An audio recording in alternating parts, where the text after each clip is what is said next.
Афонапельма муррея был описан в 1995 году. Взрослые особи достигают 10-13 см в размахе лап. В коллекциях встречаются редко. Муррея ведет себя типично для своего рода. Медлительный, пугливый, неагрессивный. Паук, который скорее спрячется, чем вступит в бой. Зато он может похвастаться действительно эффектной внешностью. Молодые особи выглядят тускло, но с каждой линькой появляется все больше цвета.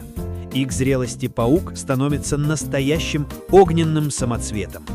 Муррея часто сравнивают с хромотопельмой. И не зря.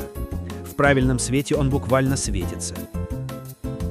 Подписывайтесь на наш канал, вступайте в уютный чат, у нас интересно.